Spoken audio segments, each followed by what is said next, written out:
Supply and Cherbourg, June 19th to 29th. The outstanding administrative problem in Normandy arose from the unfavourable weather conditions. General B.L. Montgomery Normandy to the Baltic. Logistics, the supply of the wherewithal for armies to operate in the field and fight battles, may seem dry stuff when compared with the cut and thrust of infantry and armoured warfare, or the hand-to-hand combat between the generals. But if the problems of a battle or campaign are fully to be understood, some attention must be paid to the problems of supply.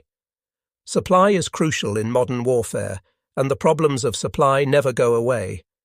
There is also a tendency among some military historians to attribute failures at the front to poor planning or poor leadership among the commanders, or to a lack of zeal and drive by the leading elements, the teeth of the army. Less attention is paid to the fact that the teeth cannot function for long if the tail has been unable to supply them with the fuel, ammunition, food, water and kit necessary to pursue the campaign. A shortage of these essentials may arise from circumstances beyond anyone's control. The problems of supply had been exercising the Cossack planners for years, and some of the factors they had to take into account have been outlined in previous chapters. The directive to the Supreme Commander from the combined chiefs had decreed, point 5, that while the ultimate responsibility for logistics organisation and supply rested with the British Service Ministries for the British forces and with the United States War and Navy departments for the US forces, SHAEF would be responsible for coordinating the requirements of all the forces under SHAEF command. The buck, in short, stopped at SHAEF, but there was a problem for the American commanders in that their supply organisation COMZ had a separate command set up and was outside the direct control of SHAEF and Eisenhower's Chief of Staff, Bedell Smith. This division of control did not make the supply situation any easier. Such a division of responsibility would have seemed very clear and logical to the combined chiefs and their staff in faraway Washington, but the problems of supply during a battle are not necessarily within the competence of a prior plan. It is necessary to look at how the logistical difficulties manifested themselves in the bridgehead once the fighting began, to see the problems that arose, how they were caused, and how they were dealt with. To appreciate the scale of the overall problem, on D-Day the US First Army alone hoped to land the equivalent of 200 trainloads of troops over open, well-defended beaches. These troops came from 200 individual units and had to be supplied with everything from drinking water, 300,500 gallons of it, to 120-foot-long steel bridges and sulfur pills. By D+14, the number of US troops ashore would be double the strength of the entire US Army in 1939, and as the battle went on, it would double again and again with all the necessary stores these soldiers required, much of it in wide variety.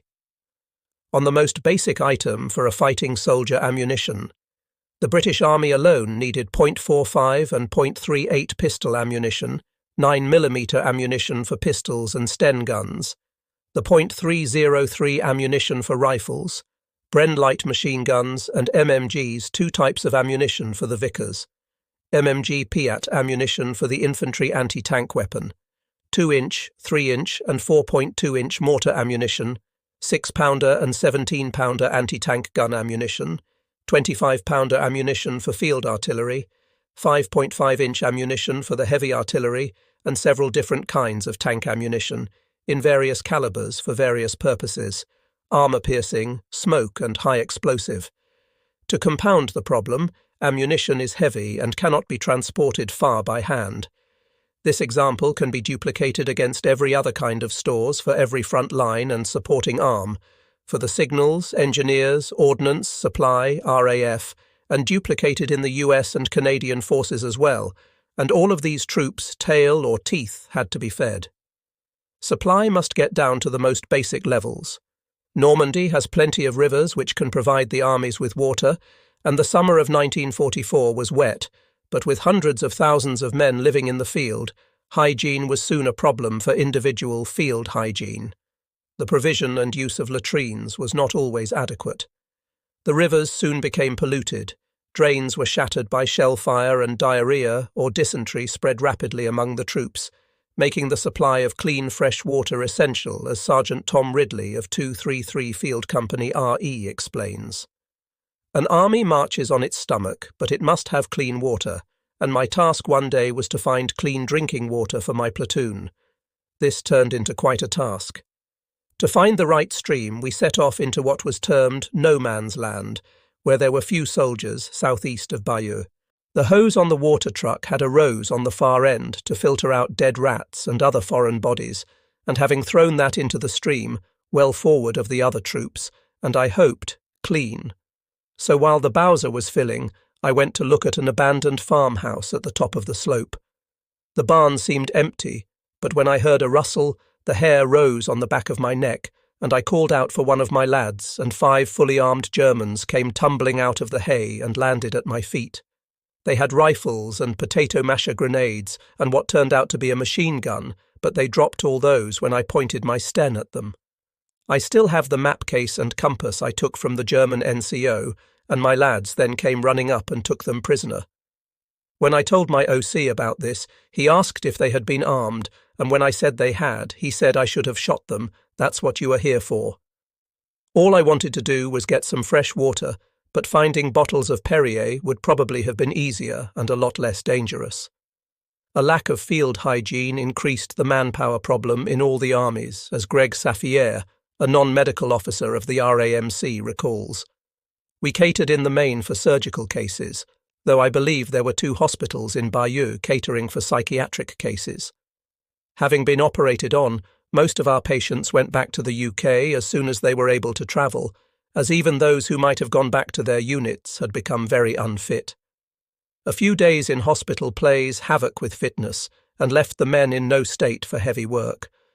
Then, after some weeks, we became a dysentery hospital, when that problem became prevalent, and among my tasks was to build a feces destructor. It did not work, and we ended up digging a huge hole and using that, but, as you can see, we were capable of change and very flexible.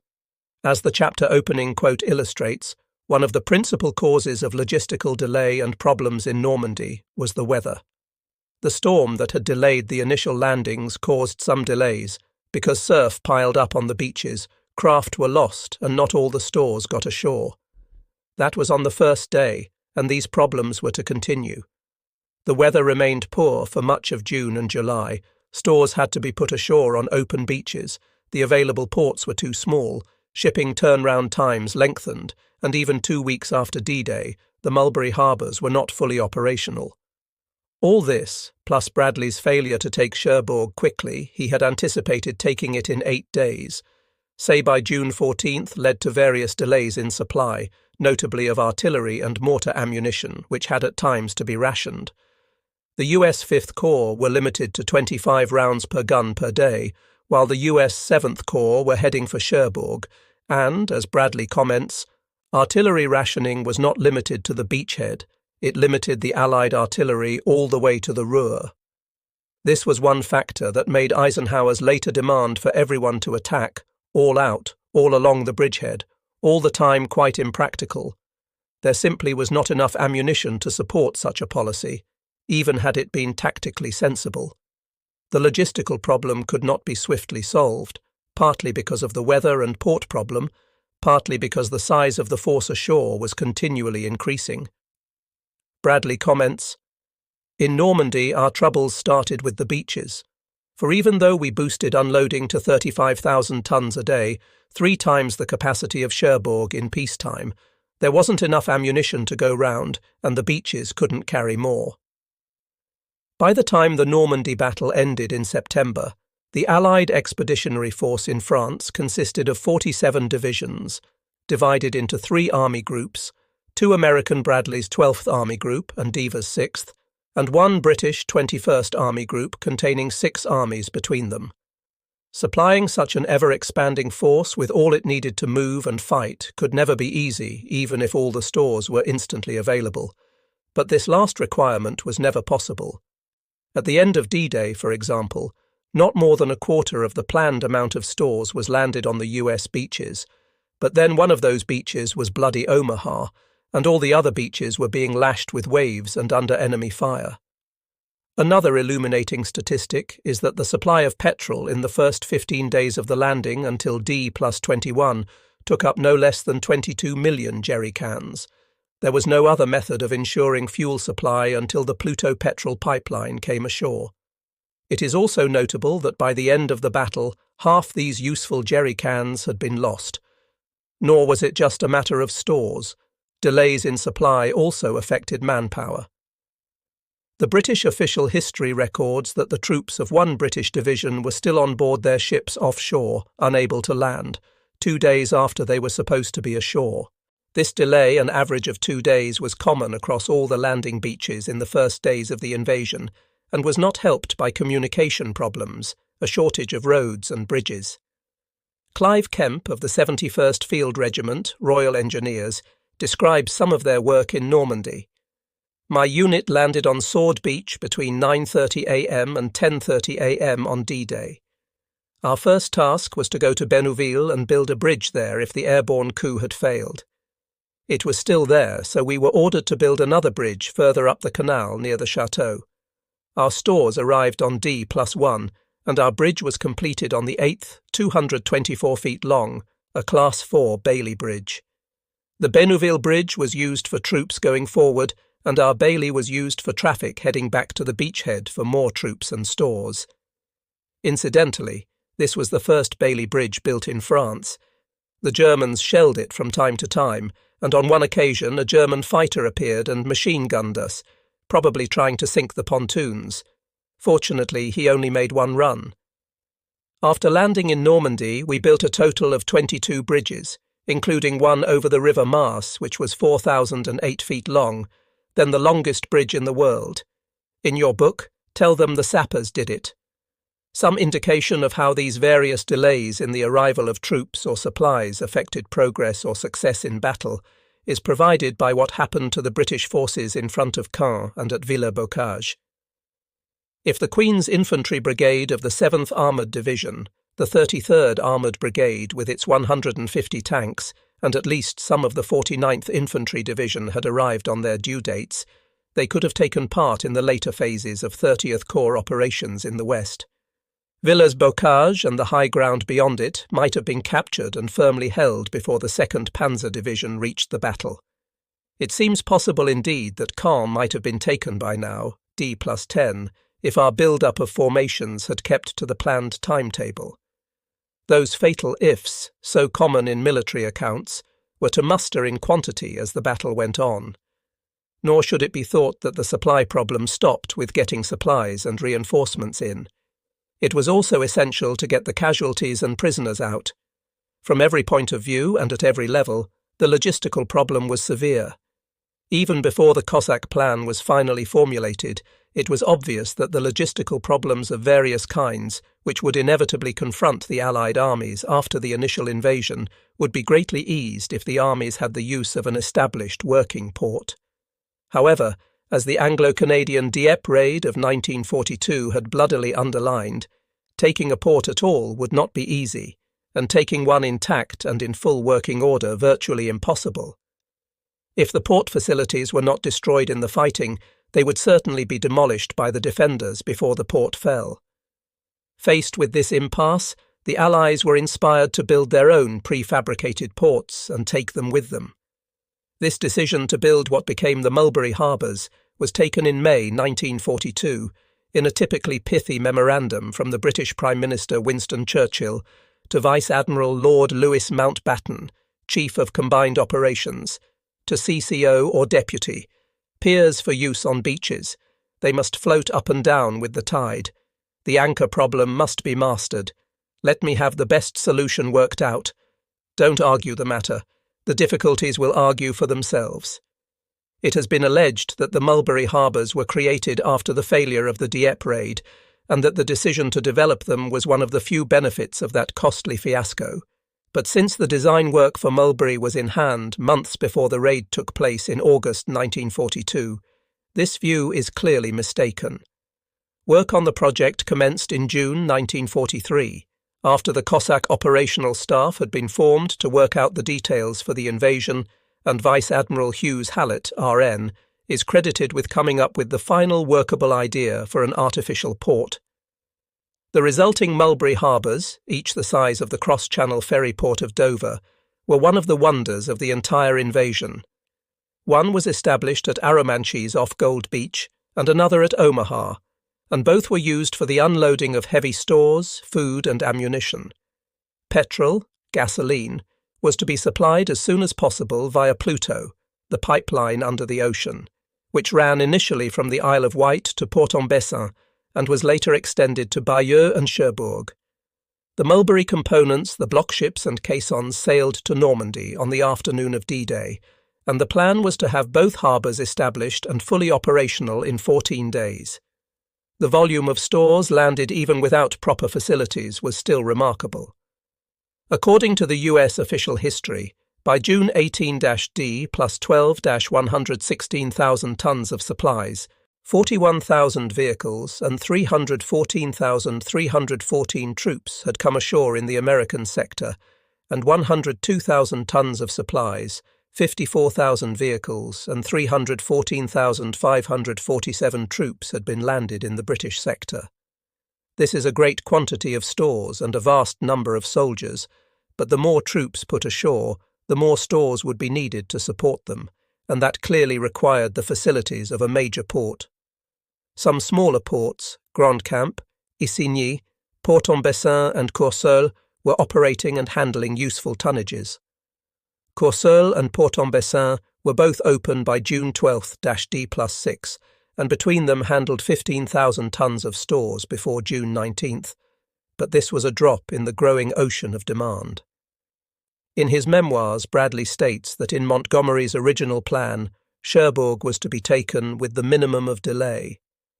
As already related, this was in line with Montgomery's overall view on time phasing, that it was impossible to set targets for capturing objectives until the battle developed, and therefore only 2 target dates were set, Caen on D-Day and the Seine line by D plus 90.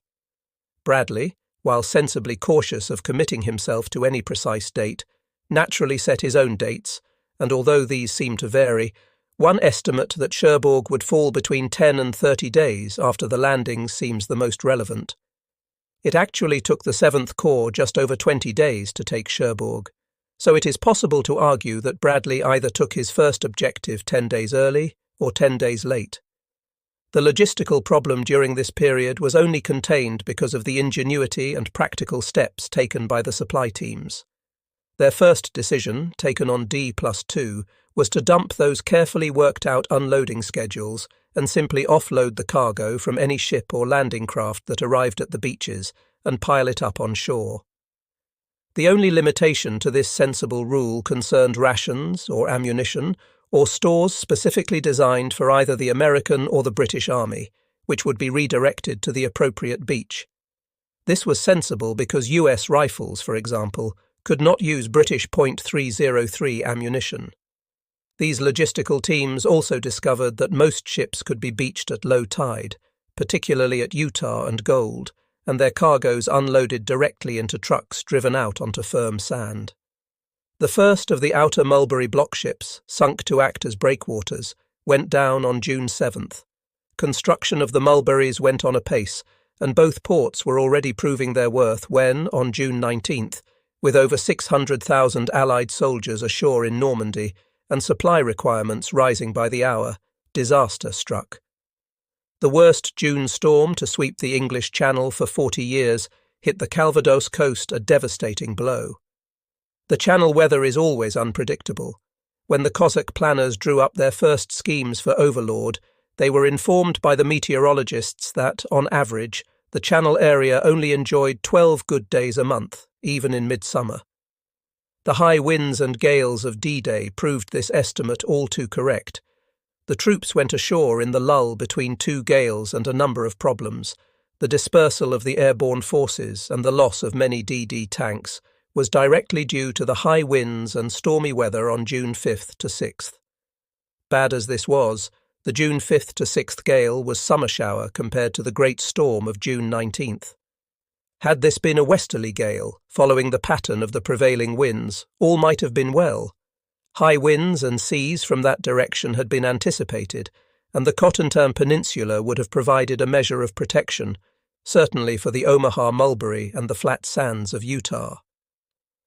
Unfortunately, The June 19th gale came from the northeast, creating high seas and driving waves directly into the Bay of the Seine, a gale which swept over the outer breakwaters of the Mulberries and played havoc with the shipping and small craft within. The weather forecasts had given little warning of this gale and no estimate of its severity, so the Mulberry ports and the various beachmasters controlling the landing of supplies were taken completely unawares when the storm struck. Chaos therefore reigned. Unsecured parts of the ports were soon adrift, smashing into other parts, driving the anchored caissons from their mooring. High tides added to the wave height and sent waves surging over the walls to sink craft sheltering on the lee side. Flat-bottomed craft, the LCAs, landing craft, assault, and the larger LCMs, landing craft, mechanized, and rhino ferry rafts, were picked up and flung ashore, cargoes were lost, men drowned. Ships which had put to sea in an attempt to ride out the storm in deep water ran out of fuel, lost power, dragged their anchors, and were swept ashore. On the second day, the piers of the still uncompleted Omaha harbour gave way, and 90 vessels were lost. No trace now remains of the Omaha Mulberry. The Arromanches Mulberry, though badly damaged, somehow survived, but when the storm finally abated on June 22nd, shipping losses were seen to be severe.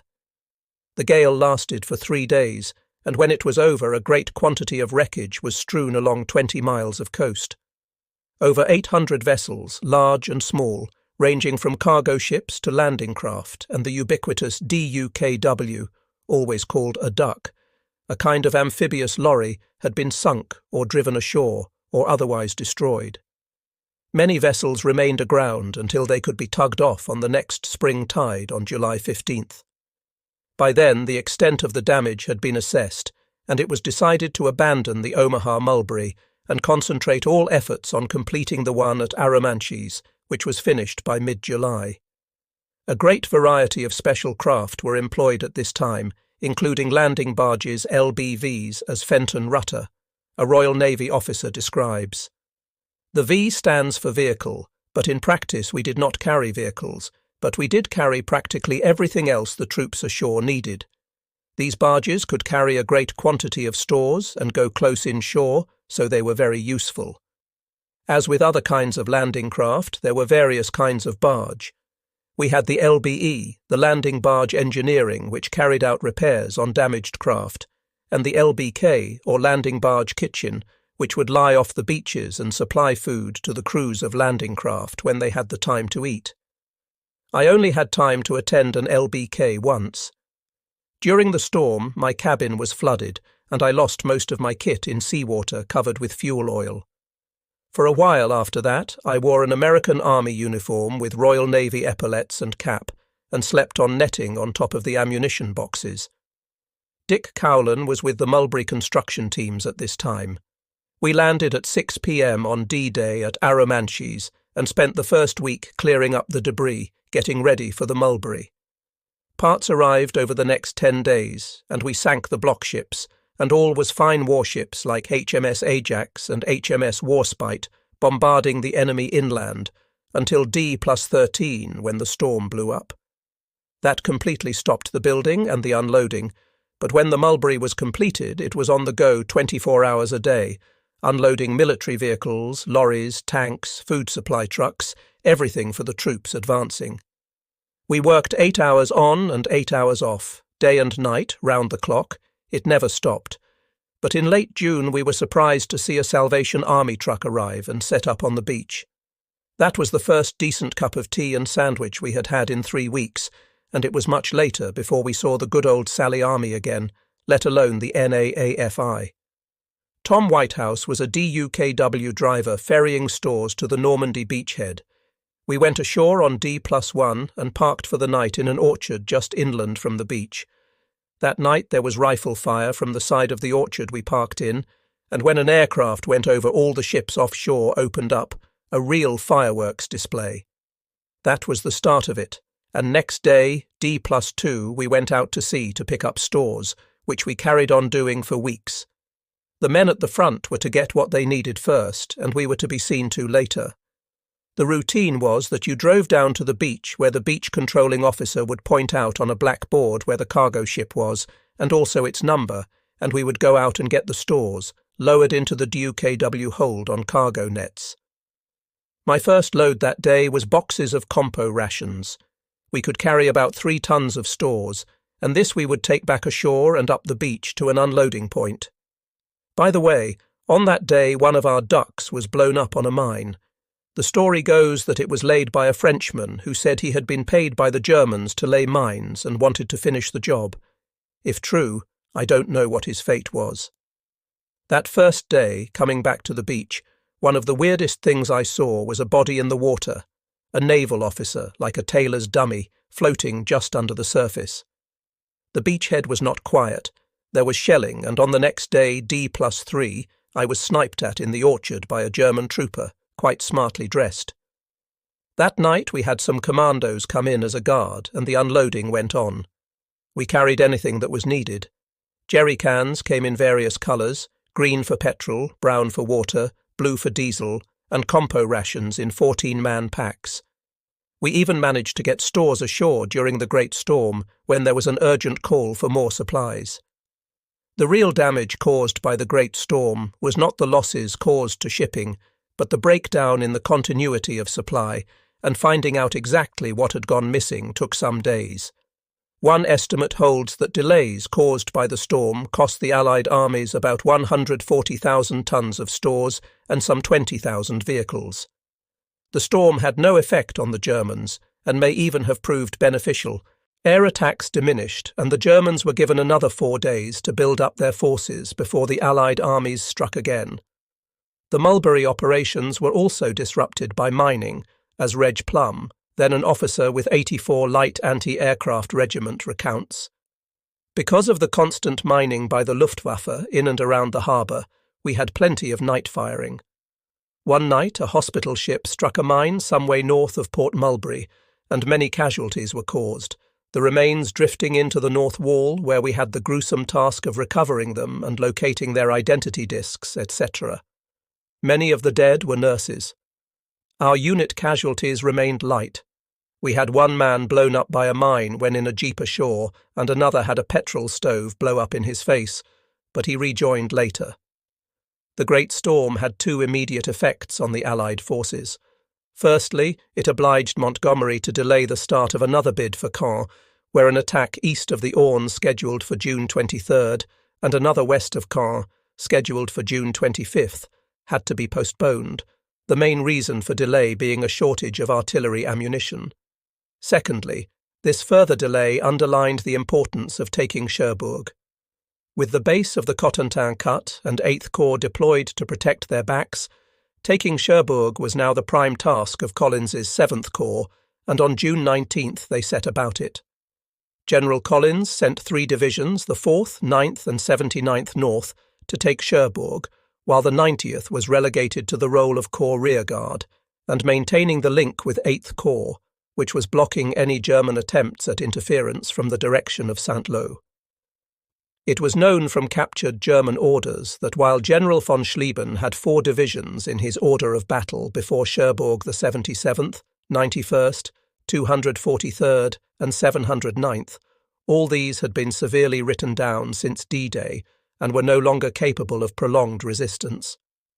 According to the US official history, this estimate of enemy capabilities turned out to be substantially correct. The 9th Division, beginning its attack at 5:50 a.m., 19 June, found nothing in front of it. This was true for a while on the other divisions' fronts, for after some initial contact astride Montebourg, German resistance in front of the 4th Infantry Division on June 19th is described as no more than a gesture, and by nightfall the 12th and 8th Infantry Regiments of the 4th Division were as close to Cherbourg as Valognes. This lack of German resistance did not last. General von Schlieben was simply obeying orders and pulling back from Montebourg to the outer defences, the land front of Cherbourg, where 4 regiment-sized battle groups, Kampfgruppe with tanks and infantry, were already dug in. As the Americans pushed north, German resistance therefore stiffened, and the amount of artillery fire directed against the US regiments began to increase. On June 20th, the 9th Division were ordered to breach the Cherbourg defences, an optimistic order from 7th Corps, probably inspired by the good progress made the previous day, while the other two divisions, the 4th and 79th, were urged to push through the breach into the city. The US official history recounts that the combat efficiency of all the German troops now asked to make a last stand before the port was extremely low. This comment may well be true, for many of the German battalions were fought out, and these battalions usually contained fewer than 200 soldiers. Even so, they were German soldiers, and they fought back hard and held their ground tenaciously. Until noon on June 19th, the American advance went well, but in mid-afternoon German artillery fire increased, and when the strong land front defence line was encountered, well manned and supported by fire from 88mm, 20mm and 30mm cannon, as well as a plentiful supply of mortars and heavy machine guns, the US advance came to a halt. Probing for a way round, the US troops discovered that Cherbourg was protected by an interlinked defence system laid out in a semicircle, at a distance of some 5 miles from the city centre.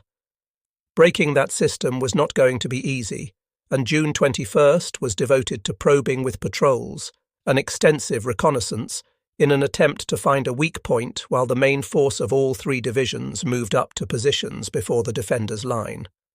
While this was going on, the 4th Infantry Division was attacking northwest into the main Cherbourg defences, taking 300 prisoners in the course of the day. By nightfall, the 7th Corps divisions had closed up on the German line and were ready to put in their assault, one described by General Collins as the major effort of the American army. General Collins threw a great weight of metal at Cherbourg on June 21st to 22nd, starting with the carpet bombing of the main defence line by the 9th Air Force and aircraft of 2nd Tactical Air Force. The defenders were also subjected to a leaflet drop in various languages, pointing out the hopelessness of their position, inviting surrender and giving General von Schlieben until 9 a.m. on the 22nd June to make up his mind and reply. No reply was received. The attack began at 12:40 p.m. on June 22nd, when hundreds of Allied bombers and ground attack fighters began bombing and strafing the German positions. This was not done without loss. Cherbourg was well supplied with flak guns, and 24 US and British aircraft were lost over Cherbourg that morning. There followed an air strike by more than 300 bombers, and then the 7th Corps tanks and infantry went in, making slow progress throughout the afternoon against stiff resistance. By nightfall, little ground had been gained, but the attackers noticed that the units they were engaging and the prisoners they were taking contained a wide variety of personnel. The prisoners were not just infantry. They included military police, TOT construction workers, and rear echelon staff, drivers, cooks, and signallers. These fought well enough, but their presence in the German front line suggested that if the attack was pressed hard, the enemy must collapse. This thought may have struck Adolf Hitler, for on that day he sent a signal to General von Schlieben reminding him, "Even if the worst comes to the worst, it is your duty to defend the last bunker and leave the enemy not a harbour but a field of ruins." This exhortation did not play too well with General von Schlieben. He was a professional soldier, not a professional martyr, and his response was to ignore the Führer's demands and send a signal to Rommel at Army Group B, spelling out the state of the defences and demanding reinforcements. Rommel was preparing to send the 15th Parachute Division up from Brittany by sea, but the presence of the Allied fleet, which was now off Cherbourg and shelling the defenders, rapidly put this scheme out of court. General von Schlieben and his men were on their own, and they dug in, determined to hang on as long as possible. During June 23rd and 24th, the American tanks and infantry crept slowly and painfully into the city, gaining ground but plagued by snipers who had stayed behind in the ruins to harass them. These had to be winkled out one by one, and mainly by the infantry, for the piles of rubble in the streets caused difficulty in bringing up the tanks, which could otherwise have been used to blast the sniper positions and machine gun nests. Even so, by the evening of the 23rd, the Americans were within the city and the enemy were pulling back. By evening on the 24th, the defences were clearly collapsing, though there was plenty of resistance at various points around the city, especially around the port, most noticeably at La Glacerie and under the bastion of the Fort de Roule, while the sound of explosions from the quays indicated that the work of demolishing the port facilities continued apace. On June 25th, the last defence line collapsed, and troops from all 3 US divisions were able to overrun the city, but by no means all the defenders. Although there were some large surrenders that day, the 12th Infantry took 800 prisoners on June 25th, another 350 surrendered to their 1st Battalion on the following day, and the 9th Division took a further 1,000 prisoners scattered German units, and individual defenders continued to offer resistance within the city, especially in the harbour area. Larger units up to company strength, some with tanks, held out in the surrounding countryside, in villages like Barfleur, and at other points along the coast until the end of the month. General von Schlieben surrendered the garrison on June 26 D+20, but the city arsenal resisted until June 27. Even after the city had fallen, some 6,000 German soldiers continued to hold out in forts out in the harbour, where some stubborn defenders had to be rooted out of their bunkers by platoons of infantry equipped with flamethrowers. Only when these defenders were finally subdued on June 29th, D+23, could the victors examine the port and estimate how quickly it could be repaired and put into commission. Cherbourg fell, not according to some prearranged time plan, but simply when it did as soon as possible after the landings. It would be a further 3 weeks before the first ship unloaded a cargo in the outer roads, and the port began to make its contribution towards reducing the Allied supply problem. The report on the state of Cherbourg's port facilities when it fell makes grim reading. The demolition of the port of Cherbourg is a masterful job, beyond a doubt the most complete, intensive and best-planned demolition in military history. This was almost an underestimate. Hundreds of mines, some anti-personnel to deter Navy clearance teams, littered the quays and the seabed. Sunken ships, often booby-trapped, blocked the harbour entrances and slipways. Cranes had been toppled, gantries destroyed, quay walls demolished, trackways torn up, warehouses set afire. The port of Cherbourg was a shambles. The original American estimate, based on the clearance of Naples in 1943, that the port could be open for business in 3 days, was now seen to be a pipe dream, but what was actually achieved, in getting many of the facilities working within 3 weeks, still seems a miracle of effort and organisation. The minesweeping of the outer harbour alone took 3 weeks, and it was not until July 16th that the first cargo was landed, delivered by UKWs from ships anchored offshore. It would take a couple of months before the port was fully operational, and by that time the Allied armies would be far away to the northeast, on their way to the German border. This fact, the departure of the armies to the northeast, was one of the great supply dilemmas that faced the Allies, and particularly the American divisions, for their supply line came from the west, from the United States, but their objectives lay in the east, in the Low Countries and Germany. Lengthening supply lines inevitably caused delay and limited the Allied advance, and as more troops landed, the problems of supplying them would increase. By June 30th, the day after Cherbourg finally fell, the Royal Navy had landed no fewer than 850,279 men and 148,803 vehicles, American, British and Canadian, since D-Day. To support these troops and keep the vehicles moving, they had also landed 570,505 tons of stores, a colossal amount, but far less than the quantities they would need to land from now on. The more troops, tanks and trucks landed, the more food, fuel and ammunition they would require, so more ports were desperately needed and as quickly as possible. The taking of Cherbourg, shattered as it was, marked a definite turning point in the battle for Normandy. Capturing the port had been one of the prime objectives in the initial plan, and the German commanders, or at least von Rundstedt and Rommel, were in no doubt that the loss of Cherbourg spelt the end of any real hopes of hanging on to Normandy. Once Cherbourg opened for cargo and troops, the Allied armies would build up their strength until they would overwhelm anything the Germans could bring against them. The capture of Cherbourg also put an end to any plans for a major German attack along the Allied line, one planned in response to a demand from the Führer for offensive action. The aim had been to strike at the junction of the British-American armies at Balleroy, south of Caumont, and then drive east, along the inter-Allied boundary as far as Bayeux, rolling up any Allied units encountered on the way. Meanwhile, another attack would drive in the left flank of the landing area, east of the Orne, overcoming the positions of the 6th Airborne Division. This plan had been prepared at OB West on June 20th and called for the deployment of 6 armoured divisions. 3 of these, the Crack 1 SS Panzer, 9 SS Panzer and 10 SS Panzer, had not yet arrived in Normandy, and 2 Panzer Lehr and 12 SS Panzer were already heavily engaged with the British and Canadians at Caen.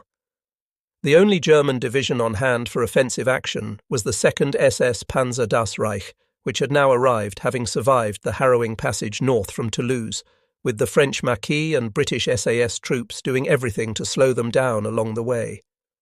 Das Reich had paused briefly en route to massacre some 600 French civilians at Oradour-sur-Glane, and was now in 7th Army Reserve near Torigny-sur-Vire. This grandiose plan reflects the dichotomy between the views taken at OKW and what was actually going on in Normandy. The situation on the ground made this plan a complete impossibility, not least because of the problems of supply, which were affecting the Germans as well as the Allies. In artillery, for example, the Germans had plenty of guns, but were very short of shells. The 12 heavy artillery battalions in OKW Reserve could muster 150 guns, and the various divisions another 487. But it was estimated that such a German offensive would require the expenditure of an additional 14,000 tons of artillery ammunition, a logistical impossibility given the difficulties of moving supplies of any kind while constantly under air attack. Even so, von Rundstedt was obliged to go through the motions of compliance, and he duly reorganized the panzer forces for an offensive. Panzer Group West had now recovered from that shattering attack on their HQ, and all the available armour was again concentrated under Geyer von Schweppenberg, who was now to take over the sector between the rivers Seine and Drôme, with 4 Corps ISS Panzer Corps, 2 SS Panzer Corps, 67th Panzer Corps, and the 87th Infantry Corps, this last unit operating east of the Orne. Von Schweppenberg took up this command on June 28th. This left SS General Paul Hauser, the new commander of the 7th Army General Dolman, having died of a heart attack with just 2 corps, the 84th Infantry and the 2 Parachute. The main enemy forces in Normandy, in terms of both manpower and equipment, would therefore be in Panzer Group West, while 7th Army was demoted to a largely defensive role from in front of Saint-Lô to the west coast of the Cotentin. Von Rundstedt knew what he was doing, and this regrouping had a sound tactical base. The biggest threat came from the British at Caen, and a fresh attack there following the British reverse at Villers-Bocage on June 13th could not be long delayed. That attack must be met with armour, certainly if it reached the Caen-Falaise plain. As for the American sector, von Rundstedt had no doubt that Cherbourg would fall, and was now taking steps to deal with what would inevitably happen after that the Americans would turn their strength south and lunge at Saint-Lô. Saint-Lô, however, lay behind the Bocage, and here infantry held sway with 2 infantry corps in the Bocage. Taking Saint-Lô would take time and cost the Americans a quantity of men. This might not be the problem von Rundstedt supposed, because the Allied armies were landing more men all the time. By the end of June, Bradley's First Army contained 4 corps, a total of 11 infantry and 2 armoured divisions, while Dempsey's Second Army mustered 4 corps containing 10 infantry divisions and 3 armoured divisions. This was impressive, but there was a snag. All these forces were crammed into a bridgehead that had not expanded much since June 14th. There was no space to deploy many of these units against the enemy in order to stretch his front until it snapped, and the problems of supplying these forces was placing a great strain on the logistical facilities. What it came down to was that until these troops could be used in combat, it was probably better to leave them in the UK. This action was not contemplated, but in mid-June Montgomery asked that more combat troops should be included in the supply serials and the number of support troops reduced. The flow of trucks also gave way to more tanks and armoured vehicles. This decision soon had an effect. At least in the US sector, the British were already running out of troops to send. The US 83rd Infantry Division was sent to Normandy, and units of the 15th Corps from Patton's Third Army began to go ashore in the Cotentin, and so the build-up continued. The capture of Cherbourg was a great fillip to the Allied commanders in Normandy and a great relief to their superiors at Chafe, in Washington and in London, where a new concern had arisen over the V1 offensive, which was causing considerable damage and some loss of life in the British capital. Beginning on June 13th, when just 4 bombs fell on London, killing 6 people, these attacks soon escalated. On June 15th, 244 V1s were fired from the Pas-de-Calais, and 73 bombs reached London, killing more than 50 people. On June 17th, 37 people were killed by V1s, and on Sunday, June 18th, a V1 fell on the Guards' Chapel at Wellington Barracks in London, killing 121 of the congregation. By the time Cherbourg fell at the end of the month, some 1,600 British civilians had been killed by V1 flying bombs in just 2 weeks, and these attacks would continue. Since the air forces and the anti-aircraft defences could not provide an absolute defence against the V1 weapon, fresh demands arose that the breakout from Normandy should come without delay, and the Allied armies proceed up the Channel coast to overrun the V1 launch sites in the Pas-de-Calais. On June 18th, 2 days after Operation Perch, the 7th Armoured Division's attempt to outflank Caen at Villers-Bocage had finally been called off. Montgomery issued a new directive, ordering the Second Army to launch a pincer attack on either side of Caen and encircle the city to the south, a plan made risky by the rough terrain of the Suisse Normande along the Orne south of the city. The first idea was to break out east of the Orne, but the cramped state of the bridgehead there forced an alteration to the plan. The Orne attack would therefore be a minor attack to extend the Orne bridgehead south, and the major attack over the river would go in west of the city Operation Epsom. Epsom had been scheduled to start on June 22nd, but the Great Storm put this back until June 25th. The operation had therefore started during the 7th Corps battle for Cherbourg. We must now switch to the British part of the front, where 2 corps of Dempsey's 2nd Army, 30th Corps and 8th Corps had been making yet another attempt to expand the bridgehead and take Caen. Operation Epsom, June 18th to 30th. To win any major campaign, there usually has to be at least one bloodbath. Belfield and Essamay, the battle for Normandy. While the American 7th Corps were battling their way up the Cotentin to Cherbourg, 50 miles away to the east, the British and Canadians were still battering at the defences of Caen. The American historian Stephen Ambrose has written, "The difficulty centred round the taking of Caen. General Bernard Law Montgomery had said he would take the city on D-Day, but he had not, nor did he do so in the following 10 days, nor was he attacking." Professor Ambrose is quite right, or at least half right. The difficulty did indeed lie in the taking of Caen, or rather in the determination of the German army to hang on to it. But where this notion that the British and Canadians were not attacking comes from is rather harder to determine. A cursory examination of the British official history. Victory in the West reveals that the British and Canadians were attacking Caen continuously from the morning of D-Day. Subsequent study indicates that they would continue to attack Caen until the city was taken, while attacking at other points along the Second Army front. Montgomery, though surely Professor Ambrose means General Dempsey had not taken Caen, but the Second Army was certainly attacking. Where is the evidence that Second Army were not attacking? By the end of June, 3 weeks after D-Day, the British and Canadians had lost 24,698 men, an average of 1,000 men per day in the various battles for Caen. These attacks were made down the centre on the axis of the Caen Canal, from the Orne bridgehead on the east and from the west via Carpiquet, Tilly-sur-Seulles and Villers-Bocage, and they went on even though the real objective of the battle for Caen had changed. Monty had quickly realised that actually taking Caen, while useful, was of no real benefit to the campaign at this time and would cost a quantity of lives. The strategic aim, yet again, had always been to hold the East Front secure against any incursion from 15th Army and keep the German armour there so that the Americans could build up their forces in the wide spaces of the Cotentin and break out in the west.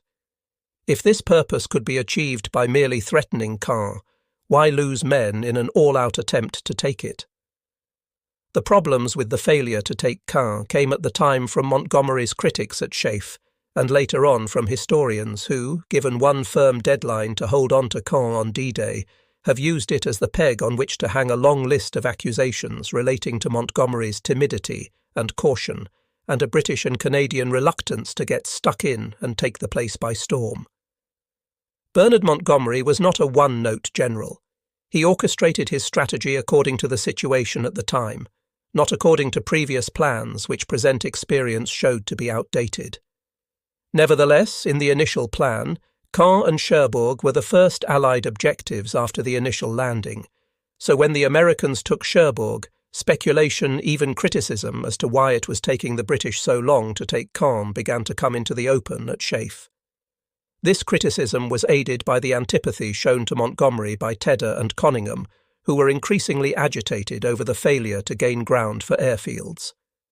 It may also be that this Air Force agitation was caused by the dawning realization that their still strident demands for airfields was being proved unnecessary on a daily basis by the fact that the tactical air forces could manage perfectly well without more French airfields than they had already.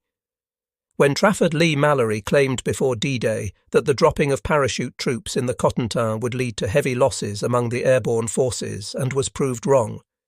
In the event, he had the courage and decency to write to Eisenhower after the landings and apologize for adding to the Supreme Commander's worries at a difficult time.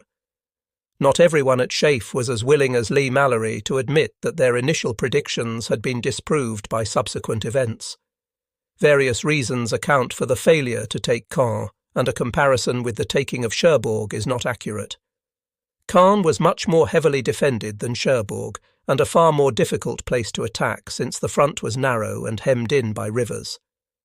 Another part of the answer lies in the varied state of the opposing forces at these two places. Collins's 7th Corps were faced with troops, not all of them German, fighting with their backs to the wall, and already written down by the D-Day fighting, roughly formed into Kampfgruppen. Even so, as we have seen, they fought well and continued to fight in the surrounding countryside after the city fell, when there was no hope of either rescue or relief. This being so, the resistance put up by the divisions of crack SS and Panzer troops opposing the British at Caen can only be wondered at.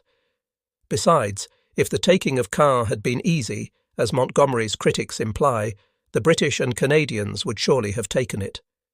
In any event, to compare the scratched German forces fighting under von Schlieben in the Cotentin with the large, well-equipped and strongly motivated troops deployed against the British and Canadians astride the Orne north of Caen is not comparing like with like. One indication of the poor quality of troops facing the Americans is the number of prisoners taken.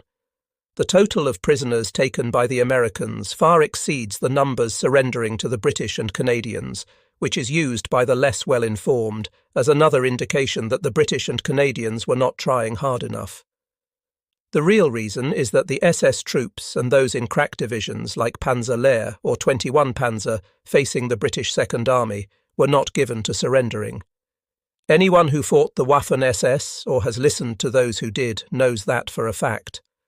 Nor is it fair to maintain, as some historians do, that the British were letting the Americans do all the fighting while the British leaned gently on the German line east of Caumont.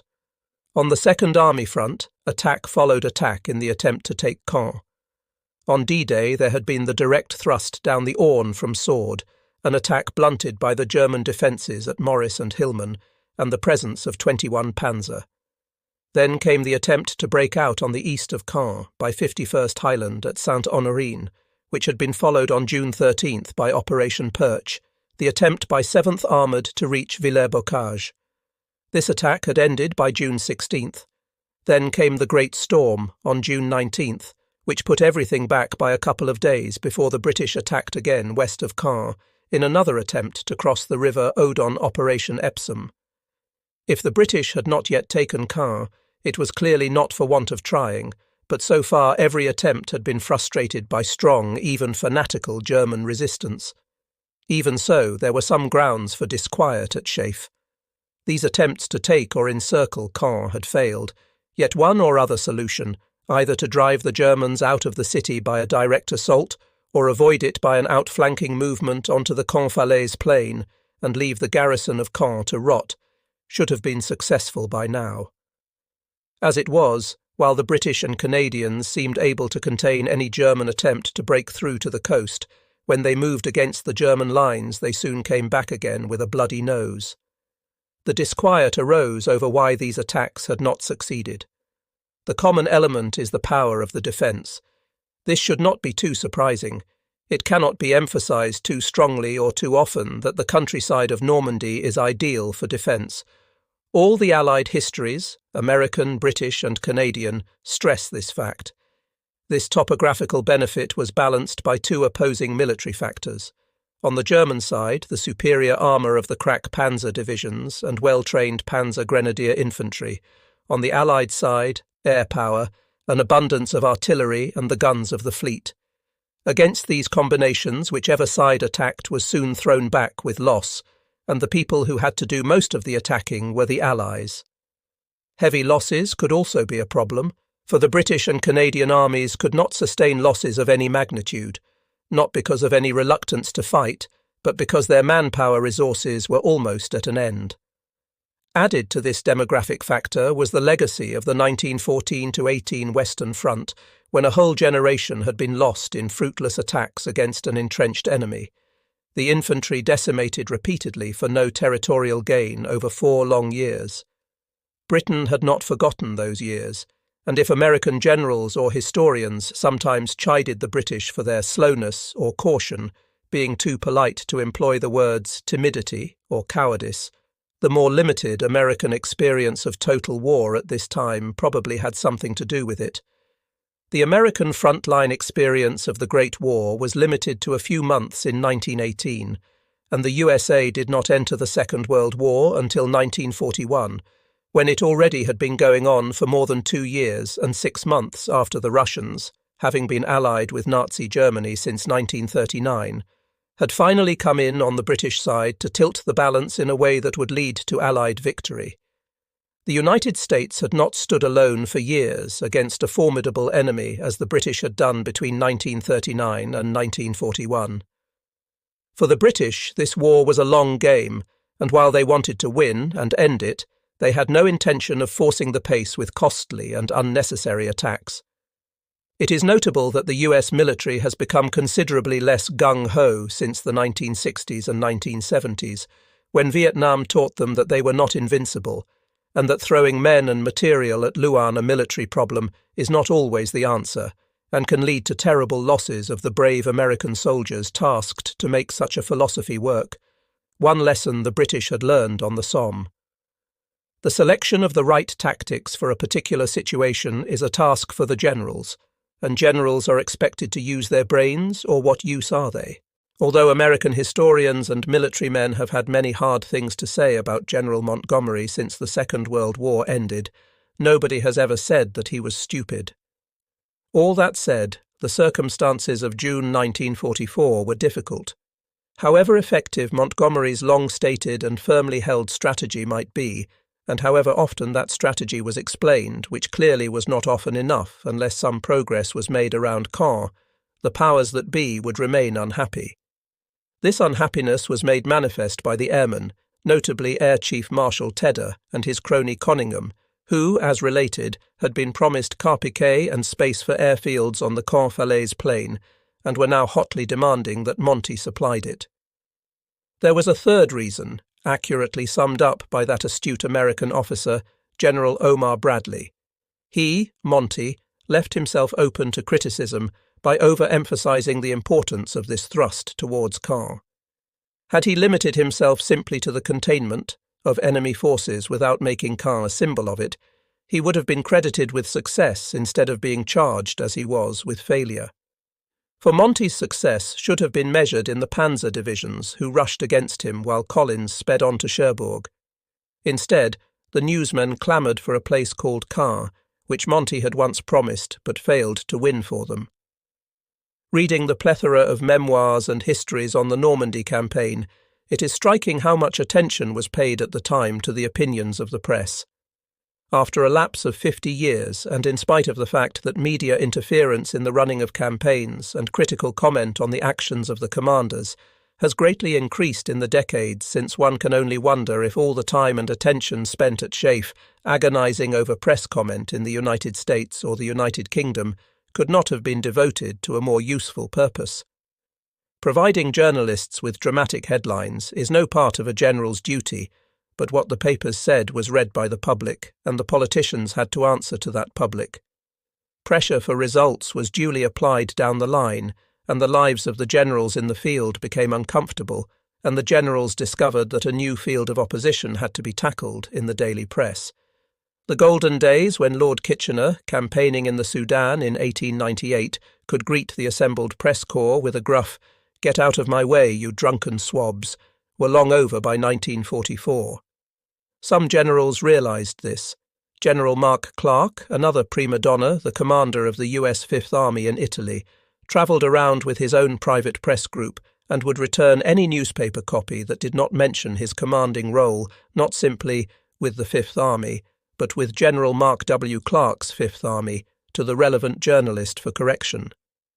All this pressure, from the media and from chafe, plus a need to keep the German armour fully occupied before Caen meant that action was called for, and as soon as the great storm abated, Monty struck again with a double blow, a thrust by the 152nd Brigade of the 51st Highland Division out of the Orne bridgehead, followed by a major Second Army attack across the River Odon, west of Caen-Epsom.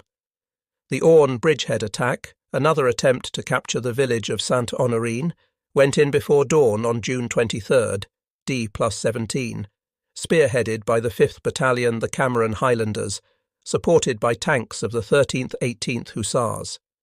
The advance went well. The tanks and infantry got into the village before the defenders were fully awake, and a counterattack later that day by a force of German tanks and infantry commanded by Colonel Hans von Luck was driven off, the Germans losing 18 tanks in the fight for the village.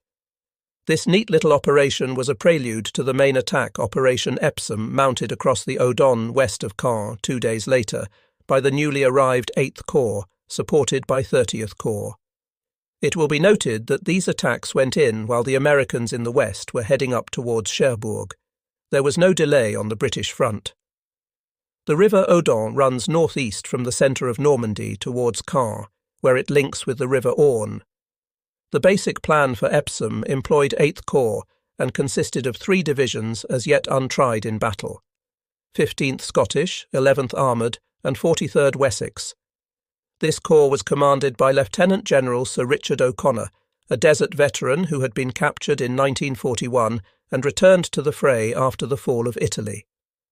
8th Corps was not yet complete, as some of its elements had been held up by the Great Storm, but with the addition of 2 independent tank brigades, 31st Tank and 4th Armoured Brigade, the Corps could muster some 600 tanks, Shermans, Churchills or Cromwells. Epsom would clearly be a major attack for which 8th Corps really needed more infantry to match its great weight in tanks and artillery. For Epsom, 8th Corps' artillery mustered 300 guns, plus the support of some 400 guns from the 3rd Canadian Division or 30th Corps and I Corps, which would fire on the 8th Corps front, plus the naval gunfire from 3 cruisers and the monitor HMS Roberts, plus ground attack fighters of 2nd TAF, and a preliminary drenching of the attack area by RAF heavy bombers. Some 60,000 men were involved from the 8th Corps alone, so Epsom was clearly envisaged as a massive thrust, deploying great strength on a limited section of front, a Second World War replica of the attacks used on the Western Front in the Great War. 8th Corps would advance on a 4-mile front west of Carpiquet, cross the Caen to Villers-Bocage Road, and thrust across the Odon to the high ground overlooking the assault area beyond the river, which rises to a point called Hill 112, northeast of Evresis. That height achieved, they would press on to Bretteville and so to the River Orne. Meanwhile, 30th Corps would cover their right flank with an attack Operation Dauntless, a southward thrust along the high ground from Roret to the village of Noyer-Bocage, which lay 3 miles northeast of Villers-Bocage. The 30th Corps would take the high ground overlooking the 8th Corps' attack area, while I Corps prepared to exploit to the north of Caen if all went well. Unfortunately, all did not go well. The course of the battle, says the British official history, was largely influenced by the nature of the ground, a comment that could hold good for the entire Normandy campaign on both the British and American fronts and most other battles. Like the ground confronting the Americans before St. Lo, the country north of the Odon was, says the official history, difficult country through which to attack, and its broken contours and abundance of cover make it almost ideal for defence. Added to this was a problem not yet encountered by the American forces, the presence in this ideal defensive terrain of crack panzer units, 12 SS Panzer Hitler Jugend, together with units of Panzer Lehr and 21 Panzer. These units had been in this area for 2 or 3 weeks. They knew the terrain in detail, had prepared their defences, and were soon to be joined by 2 more SS Panzer units, 9 SS and 10 SS from the 2nd SS Panzer Corps. The Epsom offensive began on June 25th with preliminary attacks by the 30th Corps. Their first move was to take Rauray, a task handed to the 49th Division as its first venture in battle. The 49th Division would be supported at the start by a great deal of artillery, including the guns of the 8th Corps, and would need all the help it could get. The villages in front of Rauray-Juvigny on the River Seulles and Vendes were occupied by the right flank formations of Panzer Lehr and the left flank formations of the 12th SS Panzer, and apart from their own resources, these units had some 60 to 80 88mm guns from the 3rd Flak Corps in support. This was a great deal of opposition for one infantry division to take on, but to begin with, the attack went well. The 49th Division went in at around 4 a.m. on June 25th, their advance covered by a thick ground mist. On that day, the 49th Division succeeded in taking the village of Vendes and the larger village of Fontenay, though Fontenay was not finally in British hands until dawn on the 26th. This attack was pressed home with great persistence, as the Army Group B War Diary records. After heavy fighting on the severely weakened left flank of the 12th SS and the right of Panzer Lehr, attacks by successive waves of enemy troops succeeded in tearing open a gap 5 kilometres wide by 2 kilometres deep. This was a good start, and on the following morning, June 26th, 49th Division moved on to attack the high ground at Rauray, just as the main 8th Corps attack began towards Hill 112. On the day Epsom was launched, bad weather restricted flying, and for the first time since D-Day, there was no air support for the ground troops. Even so, supported by all that artillery and naval gunfire, the 8th Corps attack began when the 15th Scottish Division set out from their start line, heading for the Odon bridges between Gavras and Versen, 5 miles to the south of the line. When those bridges had been taken, tanks of the 11th Armoured Division would cross and seize the Orne bridges, and so open the way to the plain south of Caen round the western side of the city. A tactical change will be noticed here. On Perche, the 7th Armoured Division's thrust at Villers-Bocage, the tanks went first and the infantry came up later. This was found ineffective, so on Epsom the infantry led the way and the tanks came later. Unfortunately, the Germans had an answer to the infantry tactic: firepower. The 8th Corps attack began at 7:30 a.m. on June 26th with a bombardment from over 700 guns.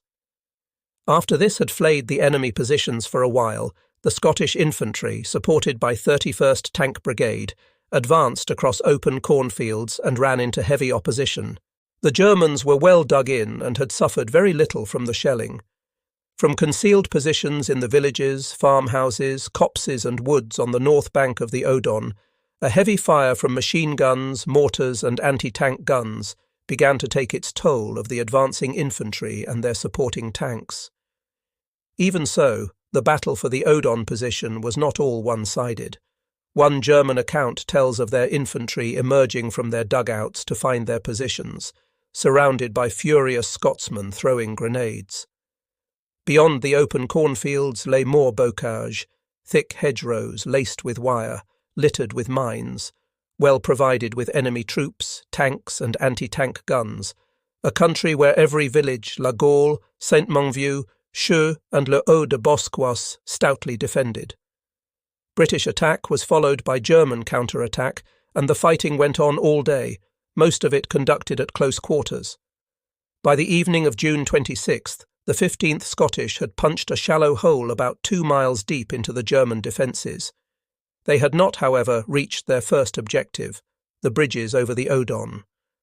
The follow-up division, 11th Armoured, had come forward as planned and attempted to reach the Odon bridges at Gavras and Tourmeville, but ran into 88mm and Panzerfausts long before they got there. The narrow Norman lanes were a considerable obstacle to the tanks, and a great traffic jam soon developed in the ruined village of Cheux. Cheux contained the main road junction in this part of the front, with 7 roads leading into it, and was therefore under constant shell and mortar fire. 11th Armoured soon realised that they were not going to cross the Odon that day, or even reach the bridges at Tourmeville and Gavras, and as night fell, the front was drenched by torrential rain that turned the churned-up ground into a swamp. Even so, the battle continued and began to concentrate around a ridge beyond the river, Hill 112.